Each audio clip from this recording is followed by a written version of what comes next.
வணக்கம். வைகாசி விசாகம் ஜூன் மாதம் 9ஆம் தேதி 2025 வருது. இது ஜூன் 8ஆம் தேதி மத்தியானம் 2:10 ஆரம்பிச்சிடுது. ஜூன் 9ஆம் தேதி சாயந்தரம் 4:40 வரை இருக்குது. இந்த நாள் தான் முருகனோட பிறந்த நாள். இந்த வைகாசி மாதம் 27 நட்சத்திரங்களில் ஒன்றான விசாக நட்சத்திரத்தில் தான் இந்த விழாவை கொண்டாடுறாங்க. இந்த நாளில் தான் ஆறுமுக பெருமான் பிறந்தார், அவதரிச்சார்ன்றது ஒரு ஐதீகம்.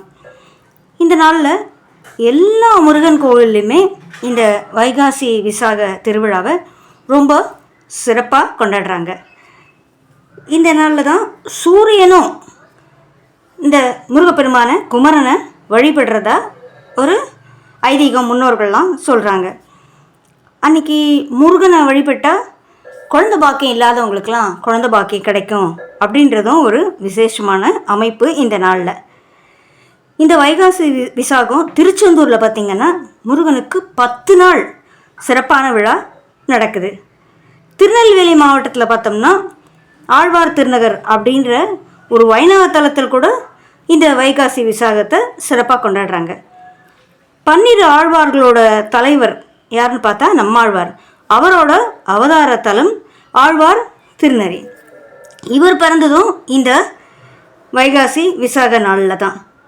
வருஷம் முழுக்க சந்தன காப்பில் இருக்கக்கூடிய அஹோபலம் நரசிங்கமூர்த்தி இந்த நாளில் மட்டும் சந்தன காப்பினை கலைஞ்சிட்டு பக்தர்களுக்கு ஒரு சிறப்பான அருமையான காட்சி தரார் அப்படின்றதும் ஐதீகம். வைகாசி விசாகத்தினை ஒட்டி காஞ்சி வரதராஜ பெருமாள் அந்த கருட சேவையும் அங்கே நடக்குது. ஸ்ரீரங்கத்தில் பார்த்திங்கன்னா வசந்த உற்சவமே நடக்கும். புத்த பெருமான் அவதரிச்சது கூட புத்தர் ஆனது திருமணம் அடைந்தது எல்லாமே இந்த திதியில் தான் அப்படின்னும் சொல்கிறாங்க. யமதர்மன் அவதரித்த நாளும் இதுவே அப்படின்னு சொல்கிறாங்க. அதனால் இந்த ரொம்ப சிறப்பான இந்த வைகாசி விசாக நாளை எல்லாரும் பயன்படுத்தி முருகன் அருளை பெறுமாறு நான் பணியோடு கேட்டுக்கிறேன். குழந்த பாக்கியம் இல்லாதவங்க இந்த நாளை மிஸ் பண்ணவே பண்ணாதீங்க.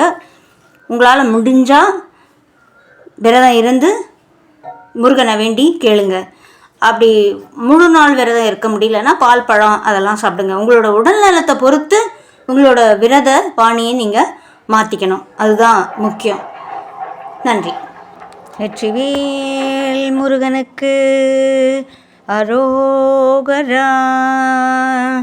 வீரவேல் முருகனுக்கு அரோகரா.